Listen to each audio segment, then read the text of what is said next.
अल्लाह समंदरी जुलूस में। अस्सलामु अलैकुम वरहमतुल्लाहि वबरकातुहू। दोस्तों, समंदर में जुलूस मिलाद में बहुत ही प्यारा बयान किया था मौलाना अब्दुल हबीब अत्तारी साहब ने पिछले दिनों। वो बयान आप सुने। मेरे प्यारे इस्लामी भाइयों, अगर आप तवज्जो से आज का बयान सुनेंगे तो इंशाअल्लाह आपकी ज़िंदगी में आपके लिए बहुत नई और यूनिक बातें होंगी। इंशाअल्लाह समंदरी मखलूक के बारे में भी, कुछ समुंदर के बारे में भी, सहाबाए किराम का एक मछली के साथ जो बड़ा ही अजीब व गरीब इंटरेक्शन हुआ था वो भी हम सुनेंगे। मैंने सोचा कि मैं बयान कुछ और लाया था, मैंने सोचा आप समुंदर में हैं, मछलियों के दरमियान हैं, तो क्यों ना हम इस्लामी तारीख में जो कुछ अजीम वाक़यात हुए उसको डिस्कस करें।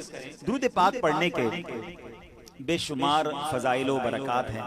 मेरे आका मदीने वाले मुस्तफ़ा सल्लल्लाहु अलैहि वसल्लम फरमाते हैं, मन सल्ला अलैया सलातन सल्लल्लाहु अलैहि व मलाइकतहु अशरन फलयकफिर अब्दुन औ लियुकिल्ला। यानी जो मुझ पर एक बार दुरूद पाक पढ़े, अल्लाह पाक और उसके फरिश्ते उस बंदे पर 10 मरतबा दुरूद भेजते हैं। अब बंदे की मर्जी है कम पढ़े या ज्यादा। सल्लू में आप ये 100 बार दुरूद पाक पढ़ सकते हैं। और आजकल रील्स 1-1 मिनट, 2-2 मिनट, 5-5 मिनट, घंटों निकाल देते हैं मोबाइल पर, इतना टाइम है। 100 बार दुरूद पाक पढ़ने वाले के बारे में आता है कि जो 100 बार दुरूद पाक पढ़ ले उसकी पेशानी पर लिख दिया जाएगा कि ये बंदा जहन्नम की आग से और निफाक से बरी है। तो हम इतना सारा टाइम इधर उधर गुजारते हैं, अगर कुछ मिनट कुछ टाइम ऐसा रखें कि मैंने कुछ और नहीं करना है, मैंने इसमें दुरूद पाक पढ़ने हैं, तो न जाने हम कितने दुरूद पाक पढ़ने वाले बन जाएंगे। जिस तरह हम कश्ती में जा रहे हैं, रिवायतों में मजमून मिलता है कि एक आशिक रसूल कश्ती में था, खाना भी मिल जाता, घर भी मिल जाता। सरकार दो आलम अलैहिस्सलाम ने भेजा है, अब जान जाती है तो जाए, अब पत्ते खाकर गुजारा कर रहे हैं। अल्लाह अकबर। अब क्या हुआ? हज़रत जाबिर का बयान है कि हम लोगों को इस सफ़र में तकरीबन 1 महीना रहना पड़ा और अब दरख्तों के पत्ते खाने की नौबत आ गई। प्यारे आका को बताया कि ऐसा ऐसा वाक़या हुआ, ऐसी बड़ी मछली आ गई। तो प्यारे आका ने फरमाया, ये अल्लाह करीम ने तुम मेहराब के अंदर से एक कजावा बंधा हुआ ऊंट गुजर गया। यानी मछली की पसलियों की जो कमान इतनी बड़ी थी कि उसके अंदर से ऊंट गुजर जाता था। इतनी बड़ी मछली अल्लाह करीम ने सहाबाए किराम के लिए भेजी। बहरहाल समुद्री मखलूक की बात हो रही है। मैंने एक रिसर्च पढ़ी थी, अब जरा समझिए, कोई परिंदों की चहचहाट नहीं है। हमारे घर के गैलरी में आकर मुख्तलिफ कबूतर और मुख्तलिफ परिंदे आके बैठा करते थे। कुछ भी नहीं है, ये कहाँ गए? हम कहते चले गए, चले नहीं गए, हमने दूर कर दिया। हमने इन 800 अरब, ये जमीन सिर्फ हमारे लिए नहीं है, ये अल्लाह पाक ने इनके लिए भी तो बनाई है ना। मगर हमने दरख्त काट काट के, कॉलोनियां बना के, रोड बना के इन सबको अपने आप से दूर कर दिया। शहद की मक्खियां होती थी, शहद के छत्ते होते थे, लोगों के घरों के आसपास शहद के छत्ते होते थे, अब तो देखने को नहीं मिलते। तो अगर ये फिर वापस बुलाने हैं तो फिर दरख्त लगाने होंगे। तो इंशाअल्लाह पौधा लगाना है, दरख्त लगाना है। ये दावत इस्लामी का एक जो नारा, ये बड़ा प्यारा है। अच्छा, फिर अल्लामा नबहानी फरमाते हैं कि ये दुनिया में जितने इंसान हैं, जितने ज़मीनी जानवर हैं और जितने परिंदे हैं, इन सबको मिला लें तो ये सब 10वां हिस्सा बनते हैं समुंदरी मखलूक का। यानी समुंदरी मखलूक आसान लफ्ज़ों में 8000 अरब समुंदरी मखलूक है। एक और रिसर्च मैंने पढ़ी थी कि अगर इस दुनिया में तमाम किस्म का खाना ख़त्म हो जाए, गोश्त भी ख़त्म हो जाए, सब्जियां भी ख़त्म हो जाए, फ्रूट्स भी ना बचे, नथिंग, कुछ भी खाने को ना हो, तो ये समुंदर इस दुनिया को 100 साल तक खुराक दे सकता है। ये अल्लाह के, आप जरा पीछे देखें ना, राइट लेफ्ट देखें तो पानी ही पानी है। और आप अगर दुनिया के नक्शे पर देखें तो हजारों मील बाजों का समुंदर ही समुंदर है। और ये एक तो समुंदर है, फिर गहरा कितना है, किस किस किस्म की मखलूक इसके अंदर अल्लाह की मौजूद है, और ये अल्लाह की शान है। और इसी समुंदरी मखलूक के बारे में एक बड़ा दिलचस्प वाकया भी आपको सुनाऊं, माशाल्लाह बच्चे भी गौर से सुनेंगे। कि एक मुल्क के यमन में एक शख्स रहा करता था, उसके कश्ती में बैठकर किनारे पर मछलियां पकड़ रहा था, उसकी साथ एक बच्ची भी बैठी हुई थी। जब भी कोई मछली आती वो अपनी बच्ची को पकड़ाता कि वो उसे टोकरी में डाल दे, बच्ची वो दोबारा टोकरी से मछली उठा के पानी में डाल देती। अच्छा, उसको पता ही नहीं था वो मछलियां पकड़ जा रहा है, बच्ची को दिए जा रहा है, बच्ची टोकरी से उठा के पानी में डाली जा रही है। जब फारिग हो गया तो कहा कि बेटा कितनी मछलियां हुई? तो कहा बाबा जान आपने तो एक हदीस सुनाई थी कि जाल में वही मछली फंसती है जो अल्लाह के जिक्र से गाफिल हो जाती है, लिहाजा मुझे अच्छा नहीं लगा कि हम वो मछली खाएं जो अल्लाह के जिक्र से गाफिल हो जाए। अपनी बच्ची की इस हिकमत सुनकर, ये बात सुनकर, वो कैसा खौफ खुदा वाला मछेरा था, वो रोने लगा और कहने लगा कि आप जरा गौर करें कि गाफिल मछली जाल में फंसती है, तो वो जो इंसान गाफिल होता है, जो अल्लाह का जिक्र नहीं करता, फिर उस पर मुसीबतें ना आए तो क्या होगा, फिर वो अल्लाह ना करे आखिरत में किसी सज़ा में गिरफ्तार ना हो तो क्या होगा। तो कहा जाता है कि उसी दरख्त पर आरा चलता है जो दरख्त जिक्रुल्लाह से गाफिल होता है, वही मछली जाल में फंसती है जो अल्लाह के जिक्र से गाफिल होती है। तो अब हम इंसान हैं, हम तो अशरफुल मखलूकात हैं, हम सोचें कि हम अगर जिक्र से गाफिल होंगे तो हमारे साथ क्या मामलात होंगे। इसी तरह मनकूल है एक और बड़ा दिलचस्प वाक़या समुंदर ही के हवाले से, एक अल्लाह की शान का मजहर है ना, अजीब अजीब वाक़यात है, इसमें जजीरे भी हैं। तो सिकंदर बादशाह जो था अपनी फ़ौज के साथ जब हिंदुस्तान आया और उसने एक बहरी जहाज़ में रवाना हुआ, तो शाम के वक्त उसको एक बहुत बड़ा जजीरा नजर आया, तो उसने कहा चले फिर यहीं रुक जाते हैं। कश्ती रोकी और सारे फौज के लोग उस जजीरे पे उतर गए और जहाज लंगर अंदाज हुआ।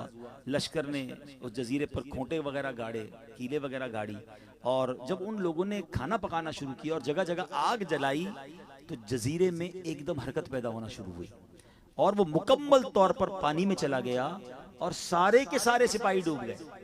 अब माजरा पता है क्या था, वो जजीरा दरअसल कोई जजीरा नहीं था, वो हिंदुस्तान के समुंदर में पाई जाने वाली एक मैसिव देव हेकल मछली रारा काल थी। और बताया जाता है कि अल्लाह की कुदरत, ये मछली इस कदर चौड़ी है कि जब सतह समुंदर पर उभरती है तो पूरा एक जजीरा नजर आता है। वो लोग उस मछली को जजीरा समझकर उसके ऊपर चले गए। इतनी मुश्किल उसकी सख्त जान खाल होती है कि उन्होंने खोटे गाड़े, उस मछली को असर नहीं हुआ। मगर जब आग जलाई खाना पकाने के लिए, तो उसकी खूब जलन की वजह से मछली ने फिर हरकत की और वो पानी के अंदर गई और वो सारी की सारी फौज जो है उस पानी में गर्क हो गई। तो अल्लाह की शान है कि इस समुंदर में ऐसी ऐसी जो है वो अल्लाह की मखलूक है। और वेल मछली के बारे में तो आपने पढ़ा होगा कि दुनिया में अगर सबसे बड़ा कोई जानवर है तो वो वेल मछली है, और उसकी भी बड़ी बड़ी जनाब तफसील मालूम होती है। तो अल्लाह करीम, अब तक जो एक ब्लू वेल पकड़ी जा चुकी है 108 फीट लंबी और 131 टन वजनी थी, यानी आप सोचें 131 टन वजनी मछली, एक मछली पकड़ी जा चुकी है। अब अल्लाह जानता है कि इससे बड़ी बड़ी कैसी कैसी इस समुंदर में मछलियां होंगी। अल्लाह करीम की इस कुदरत के नज़ारों को देखकर रब की शान दिल में और बढ़ती है कि जो मछलियों को पैदा करने वाला, जो समुंदरों को पैदा करने वाला। अब जब पहाड़ों की तरफ जाएं, पिछले दिनों में स्कर्दू गए थे, तो वहां जाकर भी अल्लाह की शान देखकर अकल हैरान हो जाती है। अब जहाज में थे, साथ ही बैठे हमारे साथ, तो 30,000 फीट की बुलंदी पर, 32,000 फीट की बुलंदी पर हमारा जहाज था। ठीक है ना, जो जहाज़ों में गए उनको पता है कि जहाज को बहुत टाइम लगता है 30-32,000 फीट की बुलंदी पे पहुंचने में, बड़ा जोर लगाना पड़ता है, बहुत ऊंचा होता है। मगर 30,000 फीट की बुलंदी के बाद भी हमारे बराबर में पहाड़ थे, बिल्कुल साथ। अब मैं सोचने लगा कि ये जमीन से लेकर यहां तक ये पहाड़ जिस रब ने बनाया है, उस रब की शान का आलम क्या होगा, उस रब की कुदरत का आलम क्या होगा। 30,000 फीट पर पहाड़, ऐसा लग रहा था कि हमारे बराबर में है, और जमीन से वो पहाड़ ऊपर तक मौजूद है।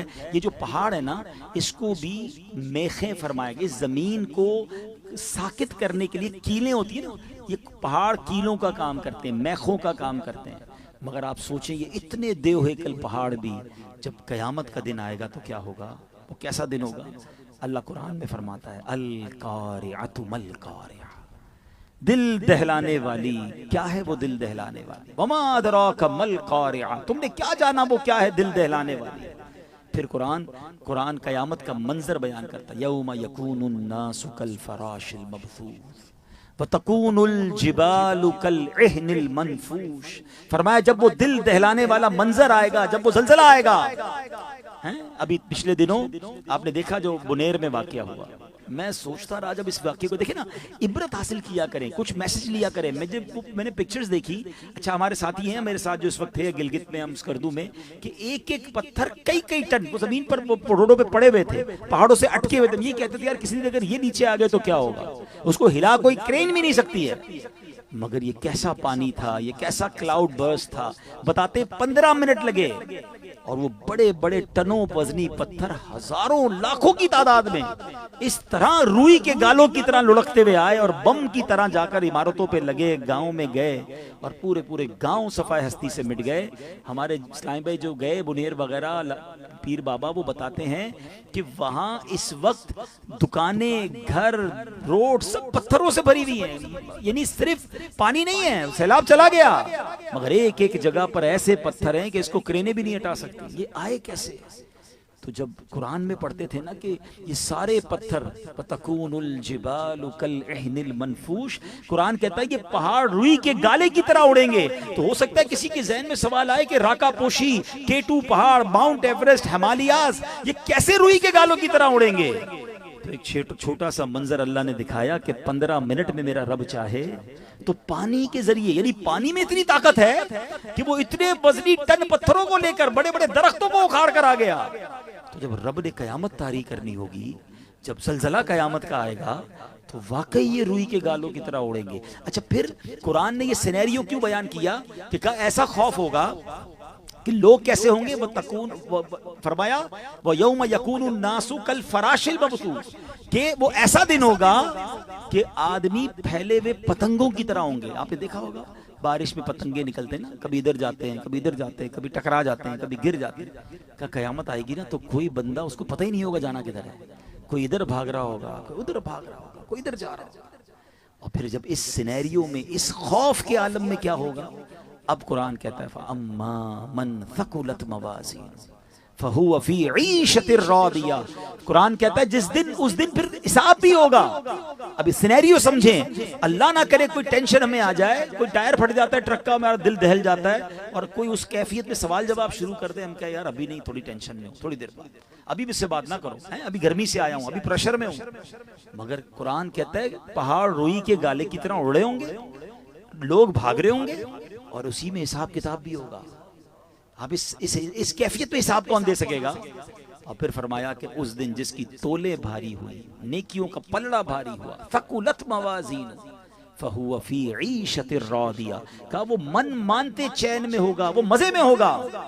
फिर कुरान कहता है अम्मा मन खफ्फत मवाजीन फउम्मुहु हाविया वमा अदराका मा हिया नारुन हामिया। कुरान कहता है जिसकी तोले हल्की हो गई नेकियों की, वो भड़कती आग में जाएगा, वो जहन्नम में जाएगा। कारोबारी लोग बैठे हैं, हम लोग हिसाब किताब करते हैं, अपनी बैलेंस शीट बनाते हैं कि यार प्लस में हूं या माइनस में हूं। आज अगर किसी की बैलेंस शीट माइनस हो जाए ना तो हम क्या कहते हैं? डिफॉल्टर हो गया, यार इसको तो ज्यादा देने हैं, लेने कम है। मगर देयर इज अ वे। आज किसी की बैलेंस शीट आउट हो जाए तो किसी से लोन ले सकता है, हेल्प ले सकता है, दोस्त मिलकर मुसीबत से निकाल सकते हैं। लेकिन कयामत के जिसके दिन किसी की बैलेंस शीट आउट हो गई ना, उसकी नेकियां कम और गुना ज्यादा हो गए, तो कुरान कहता है फिर वो मारा जाएगा। अब आज मैं और आप अपने अपने नामा अमाल को चेक कर लें सच्चे दिल से, हैं? अगर मुझसे कोई पूछे, आपसे कोई पूछे कि यार अगर आज मर गए, मर तो आज भी सकते हैं, कभी भी मर सकते हैं, तो बताओ नेकियां ज्यादा हैं या गुनाह ज्यादा हैं? तो फिर अपने दिल से जो जवाब आए ना उसके बारे में गौर कर लें। अच्छा, अब सवाल ये है, यहाँ पाकिस्तान में अपने वतन में बैलेंस शीट आउट हो तो हेल्प मिलेगी, वहां कौन हेल्प करेगा? वहां तो बेटा माँ के पास जाएगा, माँ एक नेकी चाहिए, माँ नहीं देगी। बाप बेटे के पास जाएगा, एक गुनाह ले ले, कोई गुनाह नहीं लेगा। नोबडी से कमाल का काम है जो सारे गुनाह माफ करवा सकता है, वो क्या है? वो सच्ची तौबा है। अल्लाह के हबीब अलैहिस्सलाम फरमाते हैं अत्ताइबु बिनज़्ज़म्बि कमल्ला ज़म्बला, गुनाहों से तौबा करने वाला ऐसा है जैसा उसने गुनाह किया ही नहीं है। तो सच्ची तौबा। अब सच्ची तौबा कैसी है? हम कहते हैं या अल्लाह मेरी तौबा, अस्तगफिरुल्लाह, ये तौबा नहीं है। अस्तगफिरुल्लाह तौबा के अल्फाज तो है, मगर सच्ची तौबा क्या है? सच्ची तौबा ये है कि बंदा जो गुनाह कर रहा है पक्की नीयत करे कि आइंदा वो गुनाह नहीं करेगा और इस गुनाह पर शर्मिंदा हो, और जिस वक्त ये तौबा कर रहा है उस वक्त उसका उस गुनाह करने का कोई इरादा ना, उसे छोड़ दे। अभी हमारा कमजोर है, आगे जाके अल्लाह ना करे फिर पड़ जाए, फिर अल्लाह से तौबा कर लें। लेकिन इस खौफ से तौबा ना करना कि यार मैं तौबा करता हूं फिर बाद में पूरा कर लेता हूं, नहीं, गुनाह ना करने का इरादा पक्का करे और अल्लाह से ही मदद मांगे। अल्लाह मैं बंदा हूं, मेरी औकात ही थोड़ी है, मैं हिम्मत कर रहा हूं, तू मदद फरमा दे। हैं? कुछ लोग कहते हैं यार तौबा इसलिए नहीं करता कि फिर कर लेता हूं। भाई क्या पता आज आपने तौबा की आपका इंतकाल ही हो जाए, गुनाह करने का मौका ही ना मिले। तो तौबा में सुस्ती नहीं करनी है, तौबा करते रहना है। नबी ये पाक रोजाना 70 बार इस्तिग़फ़ार पढ़ते थे। आपको तौबा, आप तो बख्शे बख्शा हैं, हमारी तरबियत है ना, तो हम अस्तगफिरुल्लाह का व्रत किया करें, हम तौबा किया करें, अल्लाह से माफ़ी मांगते रहें। सो दोस्तों, आपने बयान को सुना, अपना राय ज़रूर दीजिएगा। दोस्तों, इस तरह के मज़ीद वीडियो पाने के लिए चैनल को सब्सक्राइब करके हमारे साथ जुड़े रहिए और इसे जहाँ तक हो सके शेयर कीजिए। और हाँ, कमेंट बॉक्स में ये भी बताइएगा कि इस वीडियो से, इस बयान से आपको क्या क्या चीज़ें सीखने को मिला। सो मिलते हैं किसी और वीडियो में, तब तक अपना ख्याल रखें। खुदा हाफिज़। अस्सलामु अलैकुम व रहमतुल्लाह।